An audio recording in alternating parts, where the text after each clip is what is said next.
What's going on, YouTube? It's your boy, CamATL, and welcome back to another NFL video with your boy. This is the final look. I didn't get to do a first look lineup vid just because I had a busy week early on in the week, but I am here to break down position by position and do a final look for week 14. We have been dominating. We are going for a 10-4. Right now, we are 9-4. We are going for our 10-4 record so far on the season. It has been a fantastic NFL season. Way up, having a good year. Excited to do it again this Sunday and make it 10-4 on the season so far. So I'm not going to keep up too much of your time. I'm going to try to go position by position and kind of get through this fairly quickly, touch on everybody that makes sense and the reason why, and then send you guys on your way. So drop a like down below, comment anything in the comment section, subscribe to the channel if you haven't already, and greenlightdfs.com to join the squad for week 14. And when you do, you have access to this NFL optimizer that I'm using right now with my personal projections and get an idea of who I like at different positions as the week goes on without even having to ask me. It can answer your questions about which players that I like more, okay?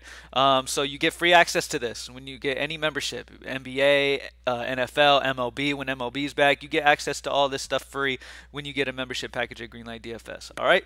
So let's get straight into this. My top projected quarterback is Josh Allen. Doesn't necessarily mean I'm locking him in and it's for sure going to happen, but I think Josh Allen will end up being a lower owned guy because I feel like some other guys that I'll talk about are going to be higher owned. But Josh Allen's in a fantastic spot here against Tampa Bay. Number one, because the game script really feels good here. I mean, Tampa Bay is going to keep this game competitive. This game is going to be competitive. All right? Plus, it's in Florida, so it's not going to be all snowy and crazy. You know what I mean? So the weather should be good. As of right now, I believe the weather should be good. He's 7'8". He can do a lot with his feet. He's got some amazing targets in Cole Beasley, Stephon Diggs, Dawson Knox. These guys are all solid options. He's got plenty of guys to throw to. We already know. I don't need to take up too much of your time talking about why I like Josh Allen, but game script here feels really good. Anytime a game for Buffalo is going to be a competitive, high-scoring game, which is what you'd expect this game to be, you definitely want involvement in it. So at 7'8", in GPPs, I'm definitely interested in him. As you can see, at point per salary, I have him at 3.3, which is higher than all these other guys until you get down to Taysom Hill, who is my main quarterback this week that I really like. Taysom Hill gives you that solid floor with his rushing ability. We all know what he's capable of with his feet. Plus, little short dink and dunk passes, he can do that as well easily. So, especially against the Jets defense, that is just not good at all. This is a fantastic spot here. I think the Jets are able to keep it fairly competitive as well.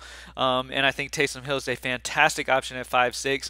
He is the main guy that I've landed on in my builds as of right now. He's a guy that I really, really like. So as you can see, I have him projected over 20, almost 21. He grades out as the best point per salary quarterback on the slate, I believe. Yes, I have Taysom Hill. Then I have Cam Newton against Atlanta. Then Teddy Bridgewater against Detroit. Then Davis Mills against Seattle. These are like my value guys, these four guys. Cam Newton, I expect to bounce back here against Atlanta, man. Amazing matchup. Just had a solid go of it last week. I'm expecting a good bounce back here in this one. You know, he can just do so much with his feet, especially once he gets into the red zone. They're without Cam now. I mean, they're without Christian McCaffrey now. So losing Christian McCaffrey, that's going to require Cam to do even more once they get in the red zone. You know what I mean? So Cam, instead of having Christian McCaffrey to dump it to, which is going to take a hit, that's a big-time weapon in their offense that he's losing. So that sucks. But it's going to raise his rushing floor, especially in the red zone, give him some more red zone carries for sure. And against Atlanta, it's a great matchup for sure against Atlanta. So I like him at 5'4", right below Taysom Hill. Taysom Hill is my main go-to guy, though. And then I have Teddy Bridgewater against Detroit. Matchup's just some fantastic against Detroit. Davis Mills will be starting for Houston against Seattle. That's another solid spot. Seattle has not been very good. So point per dollar, you can see the core guys right here. If you're wanting to go like low, mid 5K range, these are the guys I'm interested in. Taysom Hill against the Jets, great matchup. Cam Newton against Atlanta, bounce back spot here at 5'4".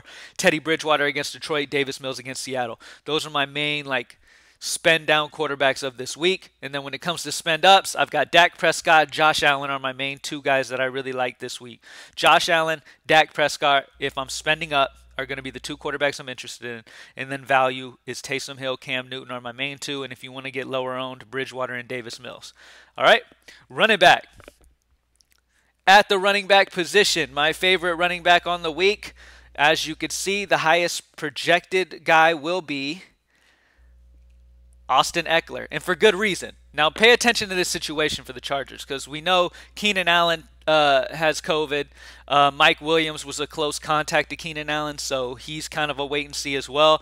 Now, here's what I'm hearing. Keenan Allen was vaccinated, so all he has to do is show up a couple negatives before Sunday, and he'll be okay to go. It just depends how quickly it's going to shed out of his system. With him being vaccinated, it's a lot easier for him to get back in.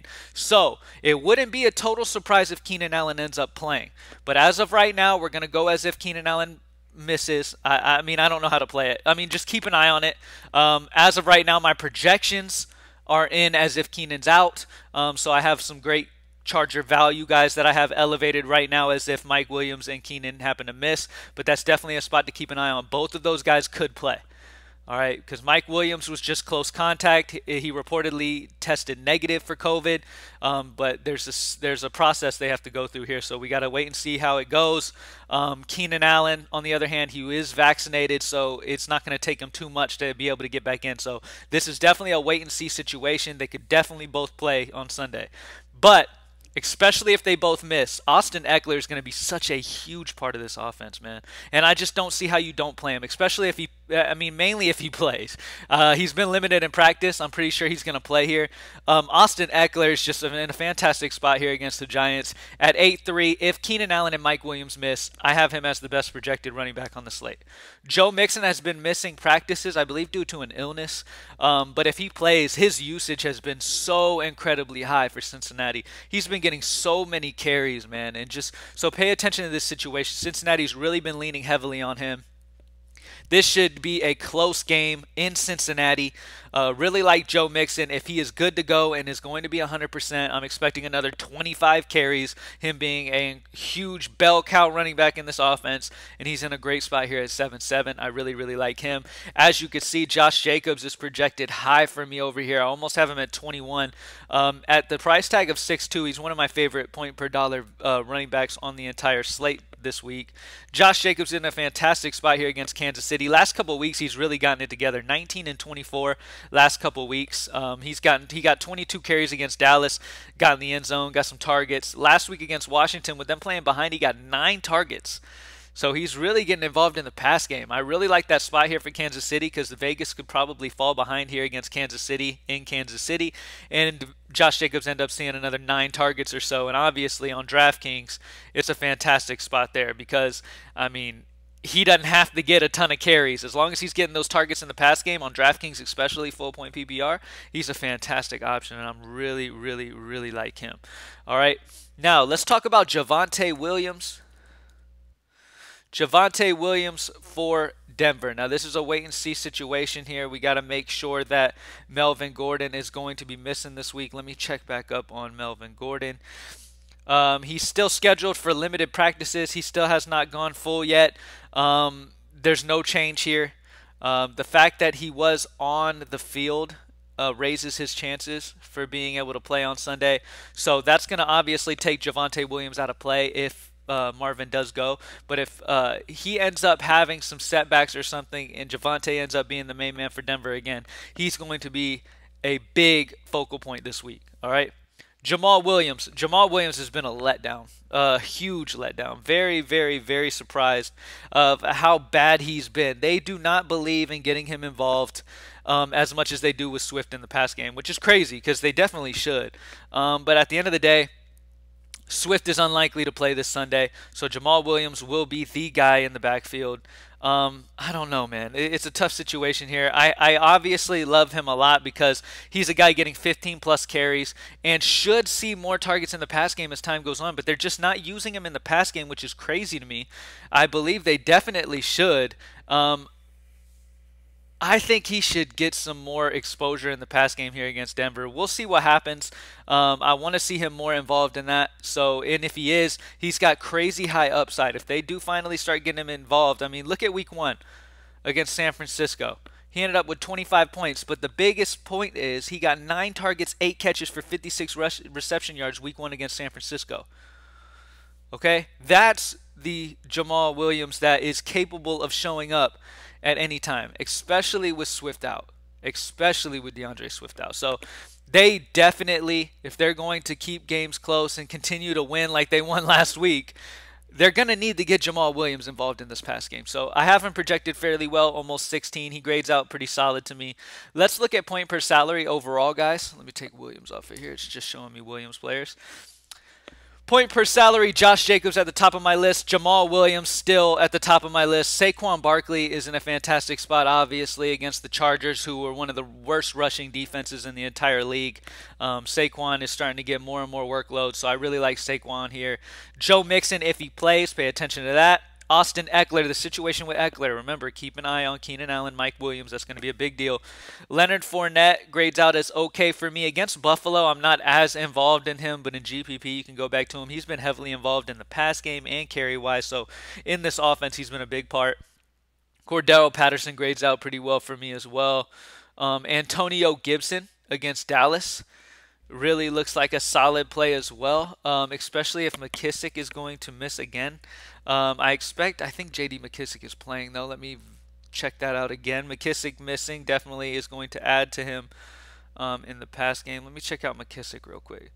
McKissick did get in a limited practice, so he's expected to play. So that takes down Antonio a little bit because McKissick is heavily involved in the pass game. Antonio Gibson's not going to get those passing downs much this game, so that does take him down for sure. But the main guys, I still love Jamal Williams this week. Josh Jacobs is point per dollar grading out as one of the best on the slate to me.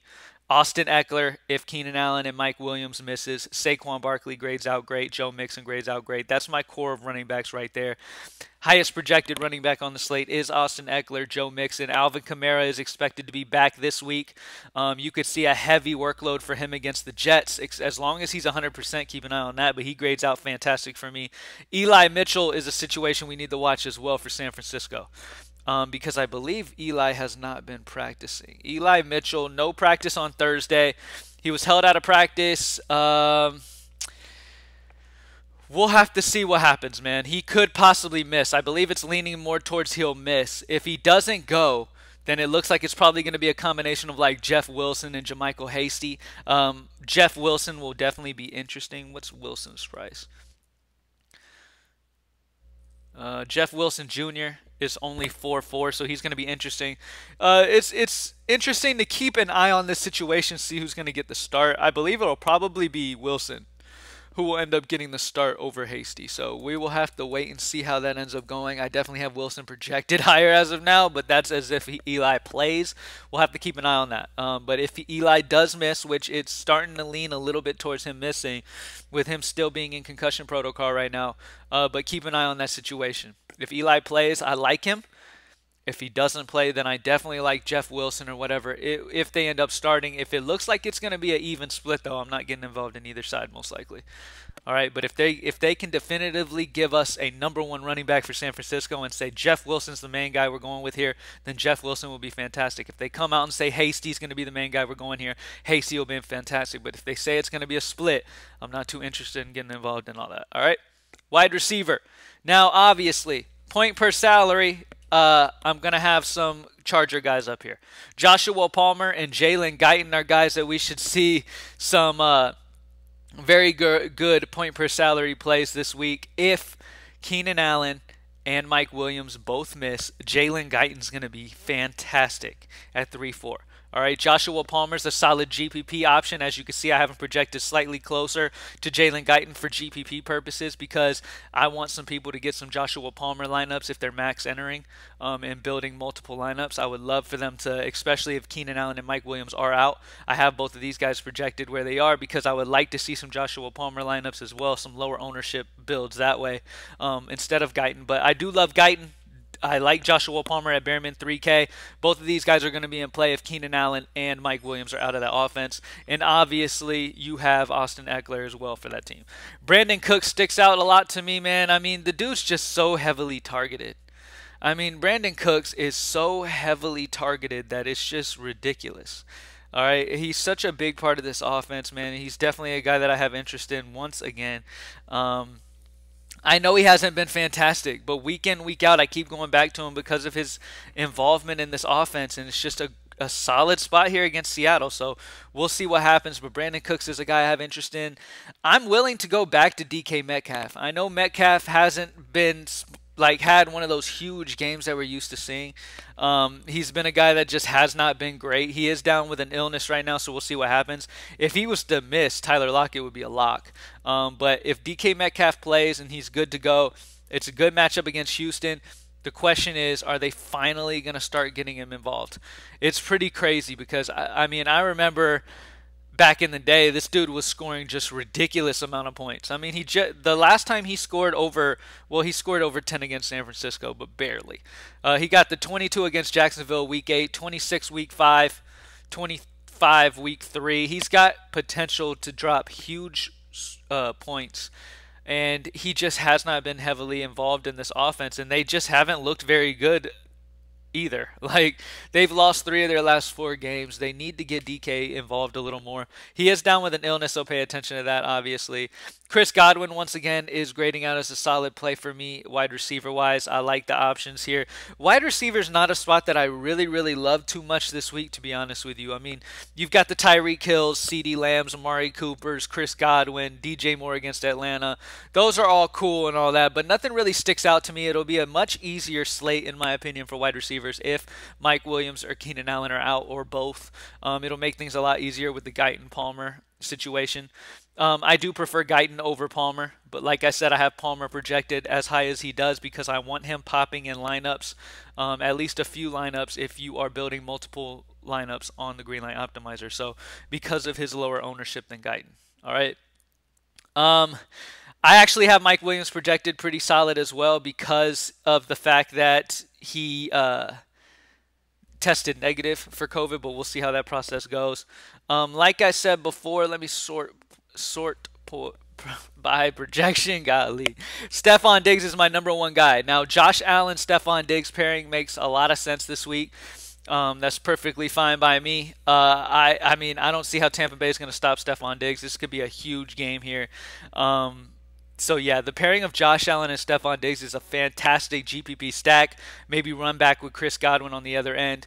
That's a big game to get involvement in. Brandon Cooks is high for me. Chris Godwin, Tyreek Hill, obviously. Let's look at these lower price guys. You got CeeDee Lamb projects high. Mike Williams will be high if he plays. If Keenan Allen misses and Mike Williams is going to be active, Mike Williams is going to be fantastic. So there's still a good bit of stuff we got to keep an eye on, man. There's going to be a lot of things that we're waiting on up until like what, 10 a.m. Central Sunday when final injury reports start coming in. So that is where it's going to be a very clutch time for a lot of you. Make sure you're paying attention to that stuff because that's going to make big changes in the slate, and that's where we, as Greenlight DFS people, are going to take advantage. That is our biggest thing in NBA and MLB and all that stuff. Late news, taking advantage of it, making quick pivots, quick moves is clutch for us, and that's what we've been like. That's been our pride and joy since we started. We are like really clutch on making those updates, and that is the biggest thing in DFS in any sport, is taking advantage of injury bumps. It is the biggest thing to pay attention to. All right, and a lot of times people might set their lineups the night before or earlier on in the morning without finishing up watching the injury reports and seeing what's going on and continuing to work through till the slate starts, and they'll miss some solid news. And if you miss a big time, switch, then your chances are pretty low these days in DFS. You know what I mean? People are getting a little sharper in DFS. People are following smarter players in general. You have sites like greenlightdfs.com where there's so many good avenues to build on. Like Greenlight Optimizer is going to beat the regular player just by optimizing. You know what I'm saying? So it's harder to cash these days if you don't have very good information that you're getting up until lock. But plain and simple, make sure you pay attention, take the injury updates, especially NBA. NFL is important too. Up until lock, you got to make sure anybody out is going to give other people bumps. You got to take advantage of that. So that's about it for wide receiver. I don't have much to say here except for watch out for the Chargers situation. Love the pairing of Josh Allen and Stephon Diggs. If you have the money and you want to just go for a lower owned pairing there, run back with Chris Godwin is fantastic as well. Pay attention to DK Metcalf because if he ends up out, Tyler Lockett's going to be fantastic. and DJ Moore paired up with Cam Newton. If you go Cam Newton, pair him up with DJ. DJ Moore is going to get a bump in usage this week with no Christian McCaffrey, obviously, so that's a spot to keep an eye on. So that's a fantastic situation there as well. We know Cam can't do a ton with his arm, though, at this point in his career, so temper your expectations a little bit. So, yeah, Sam Darnold's a little bit better throwing-wise than Cam Newton at this point. So the DJ Moore we were seeing early on in the year is probably not the DJ Moore we're going to see with Cam Newton. But either way, Christian McCaffrey being out, there's more targets to go around. So DJ Moore grades out well for me. Amari Cooper is going to be a solid option this week. I really, really like Amari because going against this bad Washington secondary is a fantastic spot for him at 5'9". Him being under 6K, I mean, he's well targeted every week. He's a solid option with secondaries now focusing predominantly on CeeDee Lamb. It's going to open things up for Amari Cooper here towards the end of the year. So I really like Amari Cooper. And if you do have a Dallas stack, like a Dak to Amari stack, running it back with McLaurin obviously is solid. Let's go tight end. All right, so at tight end, my top projected tight end on the slate is going to be Darren Waller. If Waller happens to play, let me update on what the situation with Waller real quick. Darren Waller has missed another practice. He has remained sidelined. So it's not looking great for him right now. If he misses, we're going to go back to Moreau, obviously. Let me see. Oh, actually, Moreau, now that Moreau's been elevated to 4K, he's out of play for me as well. So I'll adjust this. If he does, in fact, end up not playing, he will be taken down. He won't be my favorite value, obviously. This is just such an amazing game. Like, if Waller was healthy and in this game, it would be such an amazing spot for Darren Waller against Kansas City, man. Him, Hunter Renfrow, I mean, plain and simple, they're going to be playing from behind. It's a solid spot for Waller here, man. But if Waller misses, I don't have much love for Moreau, honestly. Moreau's price has gone up too much. When he was under 3K, I was involved, but now I'm not. Josh Jacobs, especially if Waller does in fact miss again, is once again another guy that I just have big involvement in this week, and I'm very interested in because he's going to be involved in the pass game as well as getting the carries on the ground against in a solid matchup. Kansas City's defense has been doing well, but it's still a solid matchup for him. George Kittle's fantastic option. Gronk is just a touchdown machine for Tom Brady. All solid options. Point per salary wise, we've got Brevin Jordan for Houston at 2.5 as a salary punt guy if you want to take that shot. Gerald Everett for Seattle. Jared Cook for 3.2 is a guy that I'm really watching out for. Like I said, the big news I'm waiting on is this Chargers situation. All right, if everybody's in, it's going to bring all these guys down. Okay, but if there's anybody missing, Mike Williams misses, then Keenan Allen's gonna. If Keenan Allen's in, he'll be great. Which I'm leaning towards Mike Williams being the one playing, Keenan possibly missing. If Keenan misses, bumps to Eckler, bumps to Mike Williams big time. If both of them miss, bumps to Guyton, bumps to Palmer.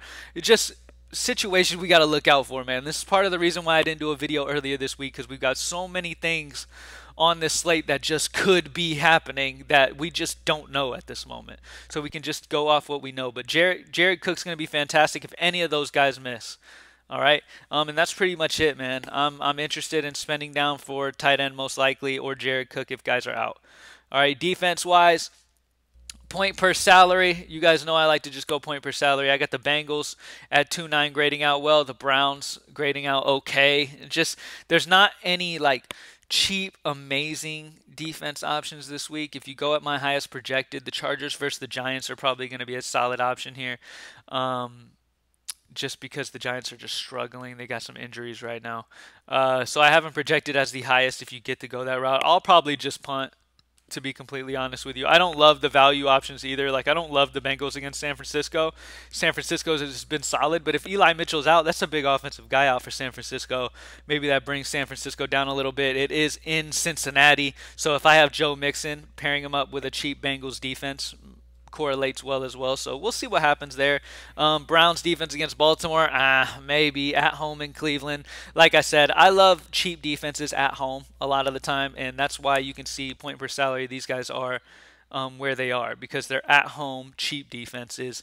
They're both facing solid teams, but at the end of the day, they're at home, and if they can get a pick six or a couple fumble recoveries or just a pick, it might just be enough at the price tag that they are. All right. Thank you guys for joining me as always. GreenlightDFS.com. Join the squad, man. It is important this week. It is week 14. Towards the end of the year, we have even more injury stuff popping up because these guys have put their body through hell this whole season so far. So a lot of things are to be watched for Week 14. It's going to be big time studying up until Sunday when the injury news officially comes out around like 10 a.m. Central or 11 a.m. Central. When that news comes out, make your changes, take advantage of injury bumps everywhere, and you should be good to go once again. We are going for 10-4 record on the season this week. Super excited to get into it, man. Let's go ahead and get it. I'm out. Y'all have a great week. Peace.